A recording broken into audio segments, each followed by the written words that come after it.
અમદાવાદ શહેર સહિત સમગ્ર ગુજરાત રાજ્યમાં હાલમાં વરસાદ વરસી રહ્યો છે, જેને કારણે શાકભાજી જેવી વસ્તુ ઝડપથી ખરાબ થઈ જતી હોય છે। વરસાદના કારણે શાકભાજી બગડે પહેલા શાક માર્કેટમાં ખેડૂતો શાકભાજી ઠાલવી રહ્યા છે, જેને પગલે ભાવમાં 50% ઘટાડો નોંધાયો છે। જો કે હજુ પણ ચોમાસામાં જોવા મળતા કંકોડા મધ્યમ અને ગરીબ વર્ગ માટે સપના સમાન છે કે તેનો ભાવ પ્રતિ કિલો ₹200 છે। આ ઉપરાંત આદુનો ભાવ પણ 180 પ્રતિ કિલો છે, જ્યારે વટાણા ₹150 પ્રતિ કિલો છે। મળતી માહિતી અનુસાર વરસાદી પાણીને કારણે શાકભાજી બગડી જાય છે, જેથી ખેડૂતો અને વેપારીઓ દ્વારા એપીએમસી માર્કેટમાં ઝડપથી શાકભાજી ઠાલવવામાં આવે છે। તેથી અમદાવાદ એપીએમસી માર્કેટમાં શાકભાજીની આવકમાં વધારો થયો છે। તેને કારણે 15 દિવસ અગાઉ શાકભાજીના જેટલા ભાવ હતા તેના કરતાં 50% ઘટાડો નોંધાયો છે।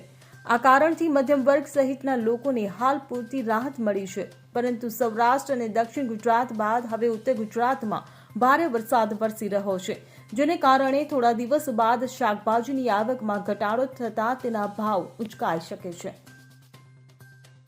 Bureau report CN24 news. હવે જુઓ દેશ દુનિયાની તમામ ખબરો તમારી આંગળીના ટેરવે। ઉઠાવો મોબાઈલ અને ગૂગલ પ્લે સ્ટોર પરથી ડાઉનલોડ કરો અમારી CN24 ન્યૂઝ મોબાઈલ એપ।